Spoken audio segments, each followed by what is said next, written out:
A 50-point game is a feat that most players will never achieve in their careers. Only 166 players in NBA history have ever even done it. But imagine hitting that milestone and posting a triple-double at the same time. It's almost impossible. But there were 8 players to ever do it, and the craziest part is that these 8 names don't include some of the greatest names in league history. You won't see many of what many consider top 10 players ever on this list.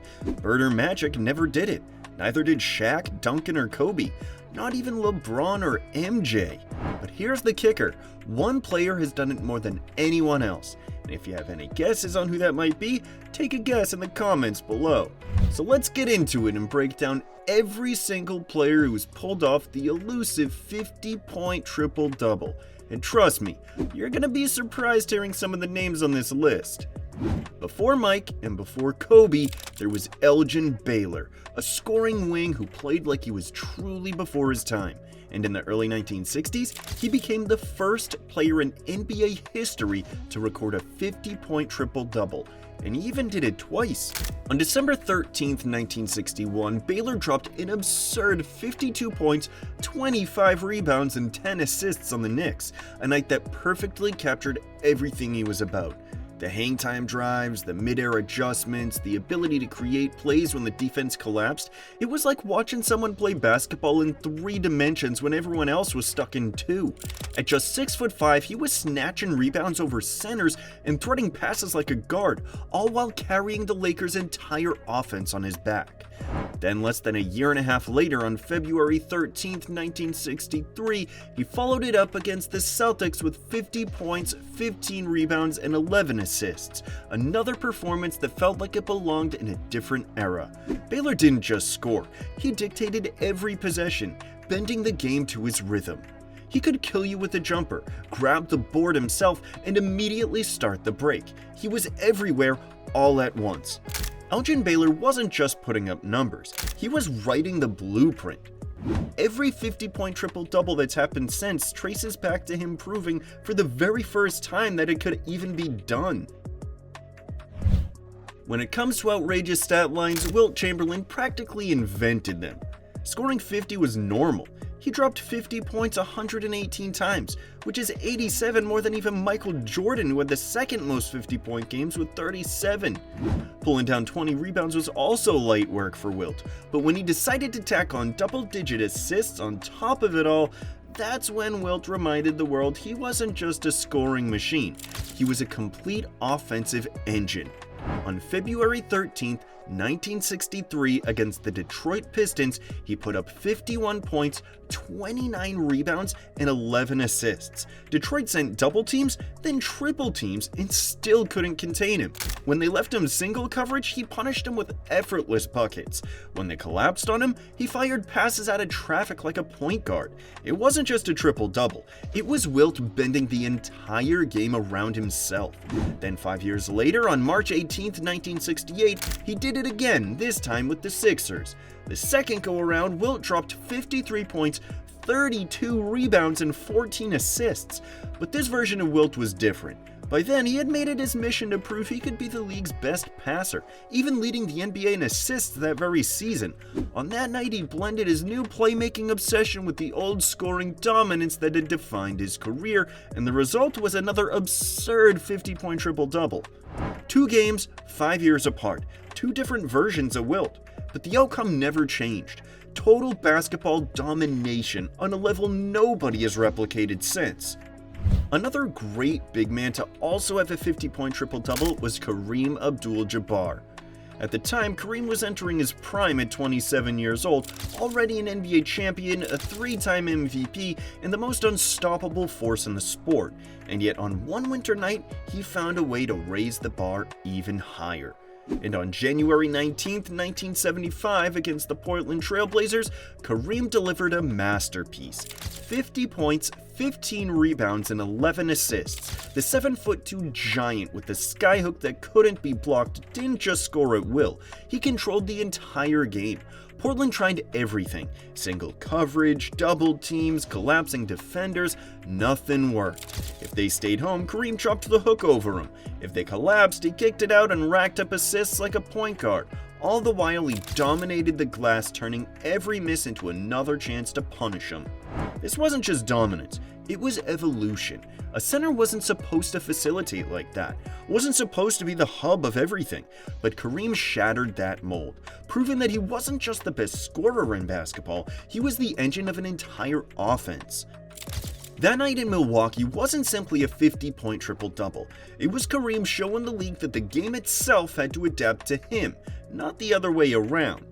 Now here's a name none of you expected to join this exclusive 50-point triple-double list: Richie Guerin. And if you just asked yourself, wait, who even is this guy? You're not alone.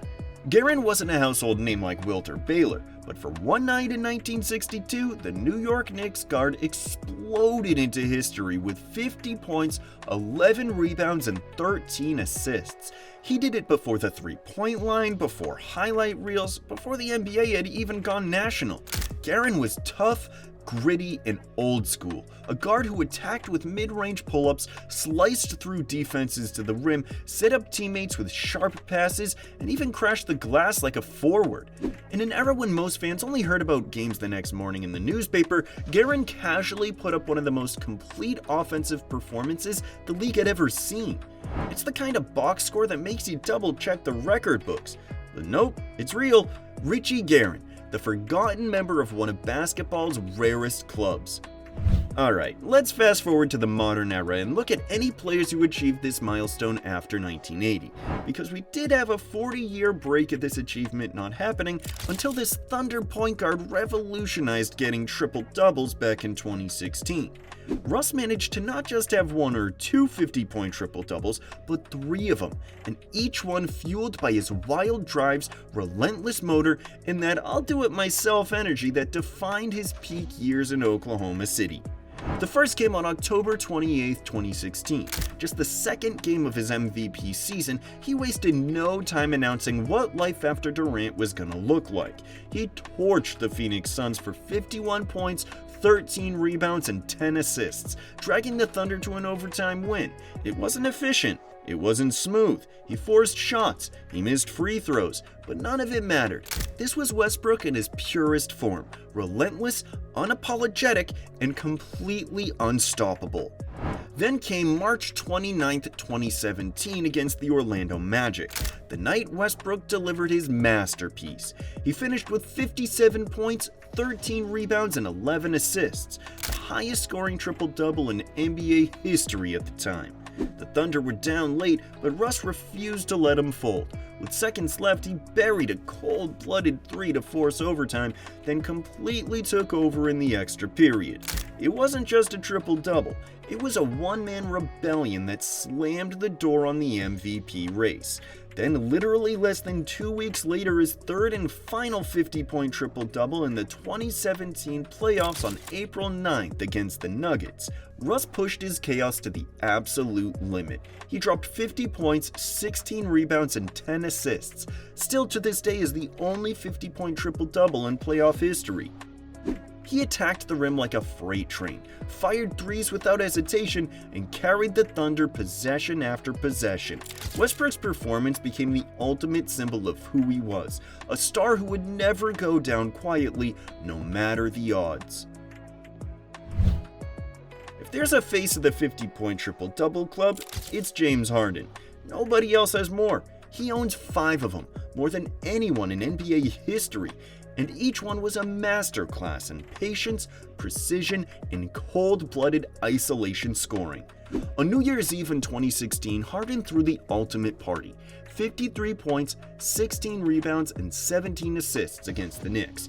He wasn't just scoring, he was rebounding like a forward, setting up teammates like a point guard, and still getting buckets whenever he wanted. Step backs, drives, lobs, everything ran through him.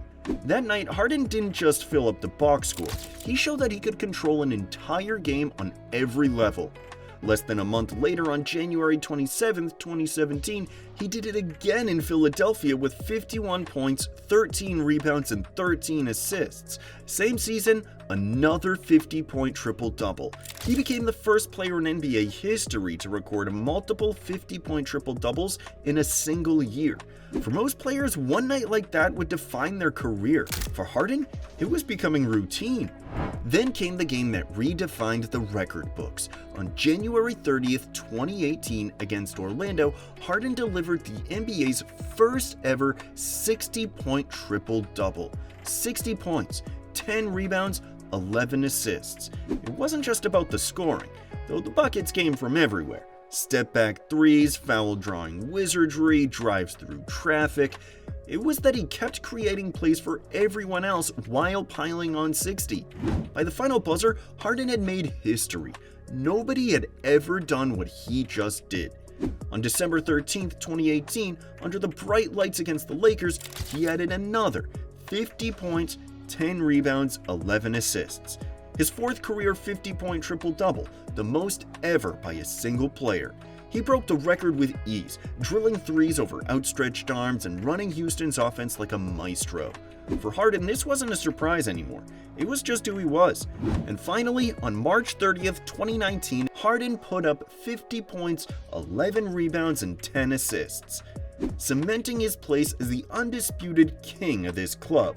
By then, he had made these nights so common that fans almost forgot how rare they really were. 5 different nights, 5 different masterpieces. Harden didn't just join the 50-point triple-double club, he turned it into his personal lounge, and every time he walked in, he made the impossible look casual. Now let's fast forward to December 27, 2022. And Luka Doncic didn't just join the 50-point triple-double club, he skipped right past it and joined James Harden in the 60-point triple-double club. Against the New York Knicks, he dropped an absurd 60 points, 21 rebounds, and 10 assists.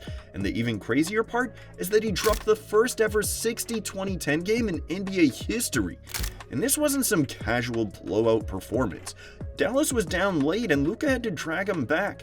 The defining play came with just 4 seconds left. He initially missed a free throw, snatched the rebound in a crowd, and spun into a falling jumper to tie the game. The arena exploded. Overtime was inevitable. From there, it was all Luka. Step backs, bully drives, perfectly timed passes, and the whole time he played with that smirk, that swagger, that sense that he was in complete control of the night. He didn't just record a 50-point triple-double, he leapfrogged it, creating one of the most jaw-dropping stat lines the league has ever seen. It wasn't just dominance, it was pure Luka magic. Then, just over 2 years later, another European superstar raised the bar again. On April 1st, 2025, Nikola Jokic scored 61 points, 10 rebounds, and 10 assists, the highest scoring triple-double in NBA history. Like Luka, he didn't bother with 50, he went straight to 60. And the wild part? He did it without breaking a sweat. Post-ups, pick and pops, floaters that kiss softly off the glass, no-look times out of double teams. San Antonio threw everything at him. Doubles, triples, fronting him in the post, and none of it mattered. Jokic just dissected them piece by piece. When it was over, he gave his trademark shrug, like he just finished a routine Tuesday practice, but everyone watching knew it was different. That night proved what many suspected. Jokic could lead the league in scoring anytime he wanted. He just usually prefers to make everyone else around him better. So there it is. Every single member of the 50-point triple-double club, from Kareem and Wilt in the 70s to the dominance of Westbrook and Harden along with Luka and Jokic in the modern era, these guys have truly redefined what's possible in today's game. It's one of the rarest feats in basketball history, not just because of the points, but because of the balance. Anybody can catch fire for a night and pour in buckets, but to score like that while also controlling the glass, setting up teammates, and dictating every possession of the game, that's something only the very best of the best can do. Think about it. In more than 75 years of NBA history, with thousands of players and tens of thousands of games, only 8 names belong to this club. And many of the all-time legends haven't done it. That's how rare it is, and every single time it happens, it's not just another great performance, it's history. It's a reminder that we're witnessing something so rare, so dominant, that it may never happen again in quite the same way. If you enjoyed this breakdown and want more deep dive basketball stories, make sure you hit that subscribe button and turn on notifications so you never miss the next one. Drop a comment and let me know which of these 50-point triple-doubles you think was the most impressive. And if you want to go even deeper, check out our Patreon. That's where we post behind-the-scenes content, give you early access to videos, and run exclusive giveaways such as winning free NBA tickets. Thanks for watching, and we'll see you in the next one.